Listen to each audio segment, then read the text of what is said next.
Hi, Johnny Bergen here with another Chicago Blues guitar lesson. This time we're talking about one of my favorite Little Walter songs, Everybody Needs Somebody. This is kind of like a final exam for all the pretty guitar parts that you play behind a harmonica. I love this tune and I love the mood of it. Trying to get a little bit of a bassy sound. I've got this Chinese stage right amplifier. It's a 112.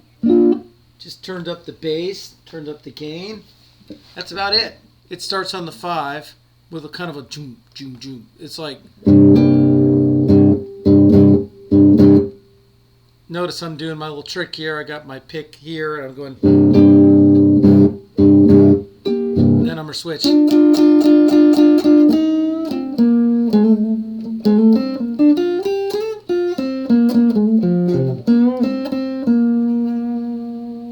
It's something really similar to that. Let me go through that real slow again.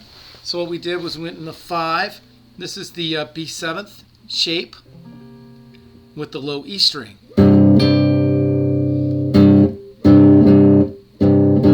And then on the 4 we have this voicing. You're going to hear it over and over again.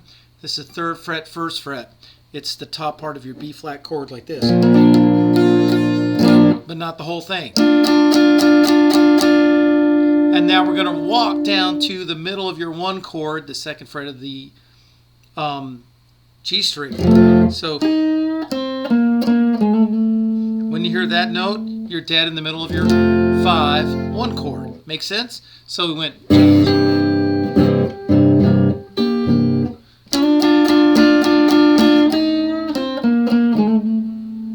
Do you feel the 1 there? And then it goes. That's cool. So it's kind of 1, 4, 1, 5. That's your turnaround, right? It's 2 measures of a turnaround. It's 1 measure of 5, 1, 2, 3. 1 measure of 4. And then back to the 1. And this is just kind of a walk. It's kind of pentatonic-y. Something like that. Anything like that will work. And now we've got 2 measures of your turnaround, which is kind of, you're going to describe this.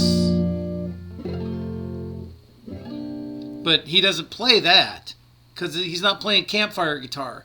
He's playing like jazzy, hip, urban Chicago blues guitar. So it'll be like this. This is the 5th fret. It's the major 3rd of your F chord.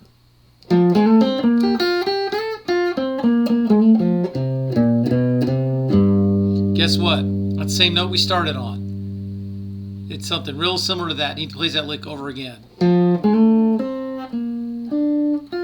So notice how you got a roll here. I really hear 2 notes here. Or I might hear this.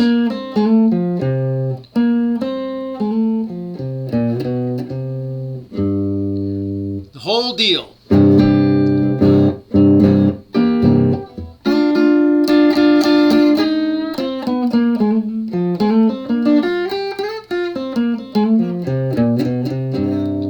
Everybody needs somebody.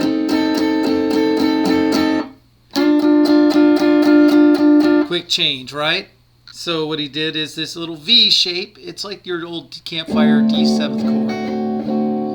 Except all the way up here, this is the chord in Killing Floor, like that. Everybody knows this chord, I think. 5, 4, 5. So all downstrokes, real important because otherwise it's going to sound. It just doesn't have any drive, and you might even get into the F word, which is folk music. So we don't want that in this. It's fine, but we don't want that in this. So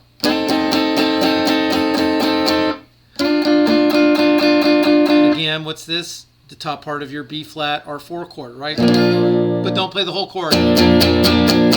That's a little excessive, right? All you got to play is the top 2 strings of the chord. Or you could even get slick and play the top 3 strings And you could do it with one finger, especially if you have a 3/4 neck like I do right now. See what I just did? That's up to you. It depends on your size of your fingers, depends on the size of your guitar, depends on how you feel. But I love it. I love getting 2 strings with one fingertip. It's pretty damn useful. It's going to come up again and again. So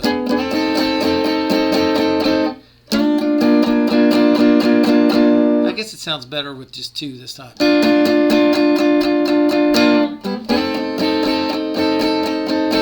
And then he's walking through his chords.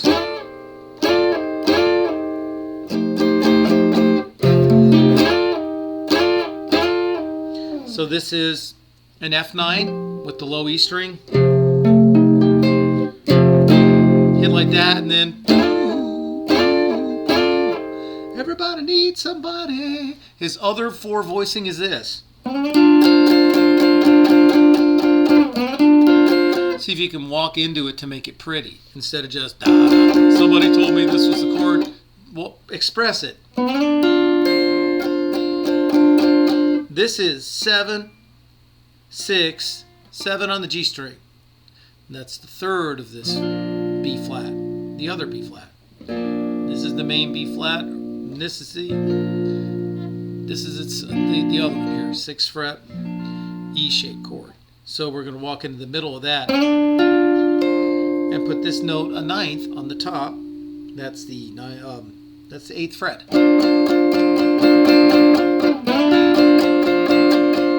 And now he's going to anticipate going back to the 1.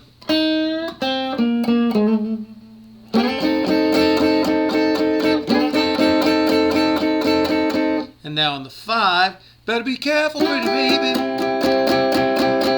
And then sometimes you're not going to hear this the first time around. You're going to hear this, which is like yet another boogie woogie. But he just did this part of it.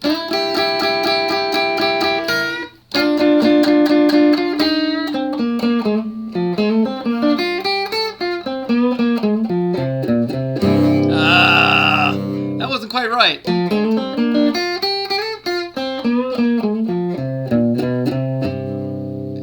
Yeah, you gotta just practice it kind of slow.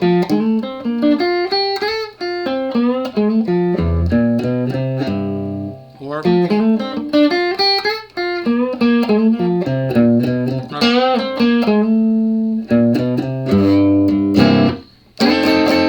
so any old way like that, as long as you get to here, right?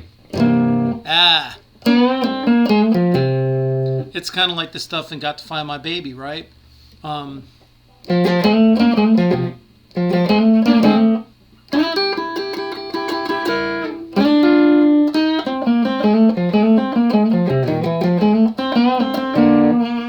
you might even hear that.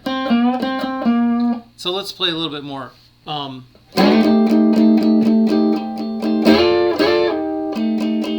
Notice when you do those slides, just leave out the D string.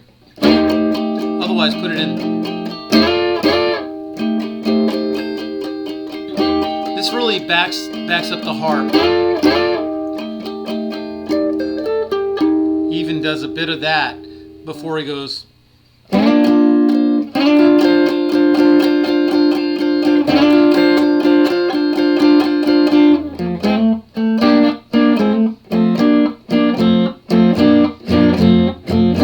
This is like my favorite lick.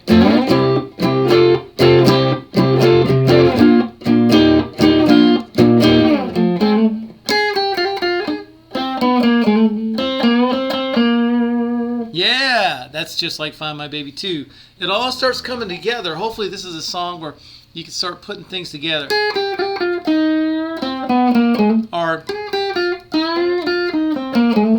I even hear a bend at one point.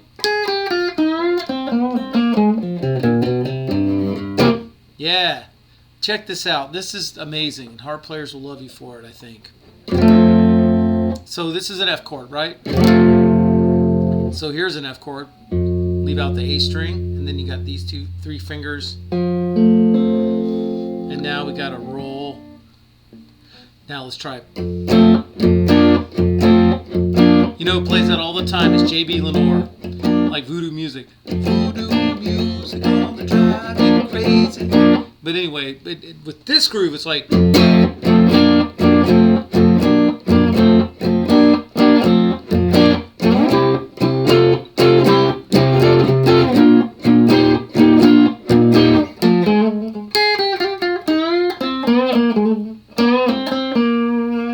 Notice how this note, sometimes you can just take one note and it sort of subs for the whole chord. It's kind of like saying, that's like another way of saying the exact same thing, right? So, wow, beautiful song, man. All your chords are either this one, this one, this one. All your single notes are here.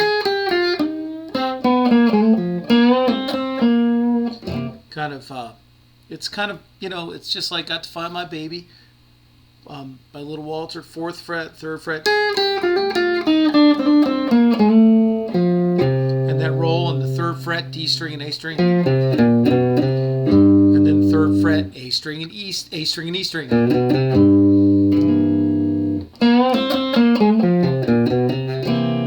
Yeah, I'm just going to play it for a minute.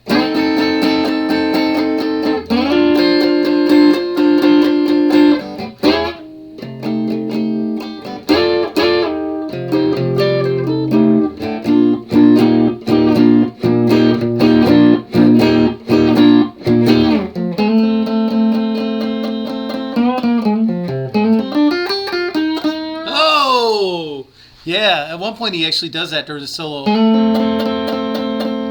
Just the pretty middle part of the chord. Just like this is pretty top part of the chord. This is 2nd fret and 1st fret.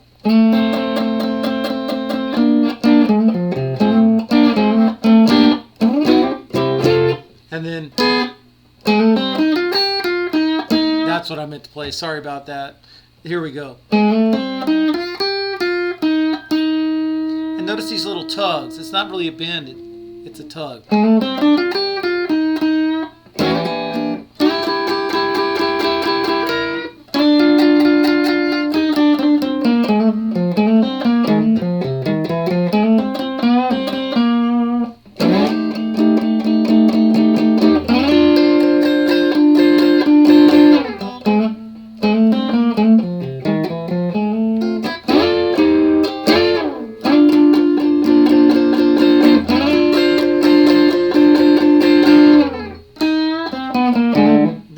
I missed it there. Here we go. So the trick is, you can see I messed it up the first time. The trick is to do a lick that brings you to the beginning of the next change. That's like a real important concept. So 3, 4, 1, 2, 3, go. And that puts you at the beginning of the measure, just about the next change. It sounds better than this. 1, 2, 3, 4. 1, 2, 3, 4. So, that sounds like you're playing over something. But when you play a lick like, or